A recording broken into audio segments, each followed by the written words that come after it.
तो जय हिंद साथियों, आज हम लोग प्रकाश के अपवर्तन का क्वेश्चन करने वाले हैं।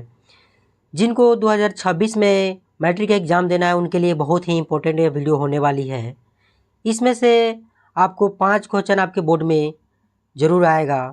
तो चलिए विदाउट देर के हुए हम लोग स्टार्ट करते हैं वीडियो को। तो देखिए दोस्तों फर्स्ट क्वेश्चन है, प्रकाश का अपवर्तन किस कारण होता है? माध्यम की मोटाई बदलने से या माध्यम का घनत्व बदलने से, प्रकाश की गति बदलने से या प्रकाश की आवृत्ति बदलने से? तो देखिए दोस्तों, इसका जो आंसर होगा प्रकाश की गति बदलने से। तो इसका ऑप्शन सी टिक लगाइएगा दोस्तों। उसी तरह से क्वेश्चन 2 देखते हैं।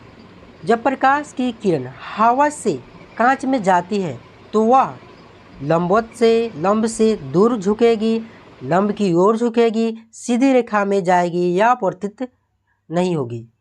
तो देखिए गाइस, आपको मैं एक छोटा सा फिगर से दिखाने का प्रयास किया हूँ। इसमें से इंसिडेंट रे आ रहा है और ये ईयर से आ रहा है और ग्लास में जा रहा है, कांच में जा रहा है। तो क्या हो रहा है कि ये देखने को जैसे जो कांच में गया है वो नॉर्मल की तरफ झुका हुआ है। तो क्या हो रहा है, नॉर्मल की तरफ झुक रही है। तो इसका आंसर क्या हो जाएगा दोस्तों, लंब की ओर झुकेगी। इसका ऑप्शन बी आंसर हो जाएगा। अपवर्तन के नियम किसने दिए थे? तो दोस्तों आप लोग पढ़े होइएगा, पर जैसे कि प्रकाश के अपवर्तन के नियम पढ़े होइएगा। तो स्नेल साहब जो दिए थे, अपवर्तन कोण की जाया, अपवर्तन की जो कोण की जाया का एक नियतांक होता है, मतलब कांस्टेंट होता है। तो इसका आंसर गाइज कितना हो जाएगा, ऑप्शन बी हो जाएगा। तो दोस्तों जैसे क्वेश्चन नंबर 4, स्नेल का नियम निम्नलिखित में से किस रूप में व्यक्त किया जाएगा? तो जैसे दोस्तों पहले वाले क्वेश्चन बात किए थे उसके जैसे उसी पे है स्नेल के नियम। जैसे कि देखिए, आपतन कोण की जाया जैसे साइन आई, ये आपतन कोण की जाया साइन आई जैसे बोलते हैं, आपतन कोण की जाया और अपवर्तन कोण की जाया क्या बोलते हैं, नियतांक होता है। तो मतलब कांस्टेंट होता है, स्थिरांक। तो वहीं sine i upon sine r हो जाएगा। तो इसका ऑप्शन ये हो जाएगा।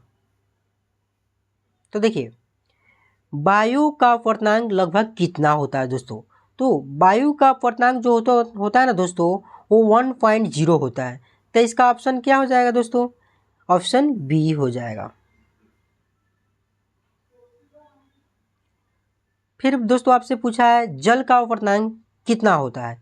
तो देखिए दोस्तों, जल का अपवर्तनांक जो होता है ना, वायु के अपवर्तनांक से कितना होता है, ज़्यादा होता है। तो इसका ऑप्शन सी हो जाएगा।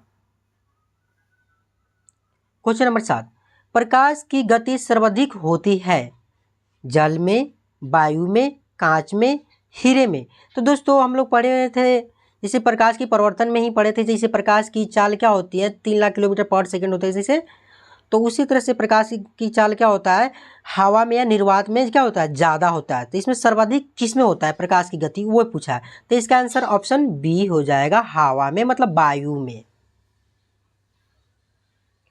प्रकाश की गति न्यूनतम होती है किस में?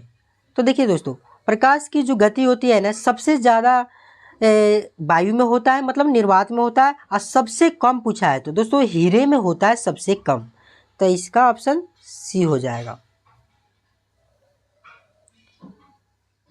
तो दोस्तों आपसे पूछा है अपवर्तनांक का मात्रक, मतलब अपवर्तनांक का कोई मात्रक होता है, आपसे पूछा है। तो बोलना है दोस्तों नहीं होता है। ऑप्शन बी इसका आंसर हो जाएगा। आगे दोस्तों हम अपवर्तनांक क्या होता है उसके बारे में बताएंगे, इसका रेशियो दिखाएंगे आगे वाले क्वेश्चन में। फिर दोस्तों क्वेश्चन नंबर 10, अपवर्तन का नियम किस पर लागू होता है? तो दोस्तों सभी पारदर्शी माध्यमों पर यह नियम लागू होता है। तो इसका ऑप्शन सी हो जाएगा। उसी तरह से क्वेश्चन 11 है, प्रकाश जब एक सघन माध्यम से दुर्बल माध्यम या विरल माध्यम में जाता है तो किरण किस की तरफ झुकेगी? तो देखिए, सघन माध्यम से दुर्बल माध्यम में जाएगी तो क्या हो जाएगा, ये दूर जाएगी ना कि पास आएगी। ठीक, तो ऑप्शन बी हो जाएगा इसका आंसर। फिर दोस्तों पूछा अपवर्तनांक किसका अनुपात होता है। तो दोस्तों हम जैसे बोले थे पिछले वाले क्वेश्चन में कि इसके कॉस्ट जिस अपवर्तनांक का जो रेशियो होगा उसको हम दिखाएंगे। तो देखिए अपवर्तनांक किसे कहते हैं, तो निर्वात में प्रकाश की गति तथा माध्यम में प्रकाश की गति का जो अपवर्तन माने उसका रेशियो होता है उसी को अपवर्तनांक कहते हैं। तो इसका ऑप्शन दोस्तों ए हो जाएगा। जैसे क्वेश्चन नंबर 13 है, जब प्रकाश की किरण लंब पर गिरती है तो क्या होगा। तो दोस्तों लंब पर जब गिरेगी माने परपेंडिकुलर तो कैसा होगा, वो अपवर्तन होगा क्या, उसमें प्रकाश का अपवर्तन होगा, नहीं होगा, क्योंकि इसमें कोई अपवर्तन देखने को नहीं मिलता है। तो इसका दोस्तों ऑप्शन सी आंसर हो जाएगा। फिर दोस्तों पूछा है कांच का अपवर्तनांक लगभग कितना होता है। तो दोस्तों कांच का जो अपवर्तनांक होता है 1.5 होता है, याद रखिएगा, पूछ सकता है, इंपॉर्टेंट क्वेश्चन है। तो देखिए दोस्तों ये बहुत बार ही पूछा गया है, हीरे का अपवर्तनांक बहुत बार पूछा गया है। ये बिहार बोर्ड को पता ना क्या हो जाता है कि इस क्वेश्चन को हमेशा पूछता है। तो आप लोग याद रखिएगा हीरे का जो अपवर्तनांक होता है दोस्तों 2.42 होता है। तो इसका ऑप्शन डी हो जाएगा। तो देखिए दोस्तों जब प्रकाश की किरण जल से वायु में जाती है तो उसकी गति में क्या होता है। तो दोस्तों हम लोग पढ़े थे कि वायु में क्या होता है ना, प्रकाश की गति बहुत ही ज़्यादा होती है। तो क्या हो जाएगा, जब जल से वायु में जाएगा तो क्या हो जाएगा, उसकी गति में क्या देखने को मिलेगा, बढ़ोतरी देखने को मिलेगा। तो इसका ऑप्शन बी हो जाएगा।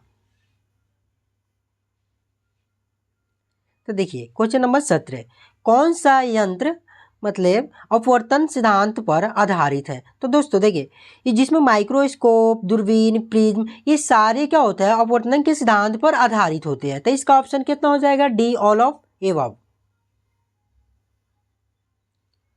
तो देखिए दोस्तों अपवर्तन का कारण पूछा है आपसे। तो देखिए अपवर्तन का ये कारण हो सकता है जैसे कि प्रकाश की गति में परिवर्तन, फिर प्रकाश के जो तरंगदैर्घ्य होता है उसमें भी परिवर्तन, और प्रकाश की आवृत्ति में परिवर्तन नहीं, प्रकाश की तरंगदैर्घ्य में परिवर्तन होता है तो ये देखने को मिलता है प्रकाश का अपवर्तन। तो इसका ऑप्शन ए और सी दोनों हो जाएगा। तो ऑप्शन इसका डी आंसर हो जाएगा। उसी तरह से क्वेश्चन 19 देखते हैं दोस्तों, अपवर्तनांक हमेशा क्या होता है, एक से कम, एक से अधिक, या एक के बराबर, या कभी जीरो होता है। तो देखिए दोस्तों अपवर्तनांक हमेशा जो क्या होता है एक से अधिक होता है, याद रखिएगा दोस्तों।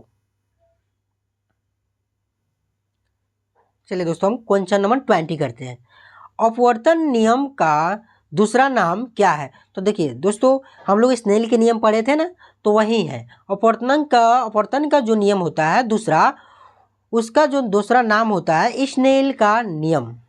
तो इसका दोस्तों ऑप्शन बी हो जाएगा राइट आंसर।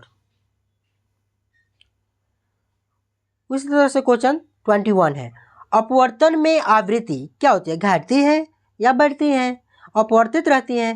तो देखिए दोस्तों अपवर्तन में जो फ्रीक्वेंसी होती है, जो आवृत्ति होती है, वो हमेशा अपरिवर्तित रहती है। तो इसका ऑप्शन सी हो जाएगा। तो देखिए दोस्तों क्वेश्चन नंबर 22, अपवर्तन के समय प्रकाश का कौन सा गुण बदलता है। तो देखिए दोस्तों क्या आवृत्ति बदलता है, नहीं, रंग बदलता है, नहीं, ऊर्जा बदलता है, नहीं, इसके वेलोसिटी मतलब वेग या तरंग दैर्घ्य वेवलेंथ इसे देखने को चेंजिंग होने देखने को मिलता है। तो दोस्तों इसका आंसर ऑप्शन ए हो जाएगा। तो क्वेश्चन नंबर 23, जब प्रकाश जल से कांच में जाता है तो किरण क्या लंब की ओर झुकती है, या लंब से दूर झुकती है, या सीधे निकल जाती है, अपवर्तित नहीं होती है। तो देखिए दोस्तों हम पहले वो एक छोटा सा फिगर के माध्यम से दिखाए थे। तो देखिए उसमें क्या होता था कि जल से जब प्रकाश हमारा कांच में जाता था तो क्या हो रहा था, अभिलंब की जो था ना उसके तरफ झुक रहा था। तो इसका आंसर क्या हो जाएगा दोस्तों, ऑप्शन ए हो जाएगा। इस तरह से क्वेश्चन 24 है, परावर्तन और अपवर्तन में समान क्या होता है। तो देखिए दोस्तों क्या होता था कि इसका जो गति होता था ना ये घटती, तो नहीं, गति तो घटती नहीं है। तो इसकी जो दिशा होती थी ना, दोनों में क्या होती थी, बदलती थी।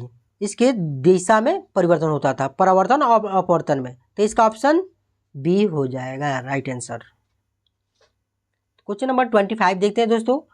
अपवर्तन का वास्तविक जीवन से उदाहरण है। तो देखिए क्या होता है ना कि जल में जब कोई छड़ी हम लोग डुबा करके रखते हैं तो देखते हैं कि टेढ़ा नजर आता है ना।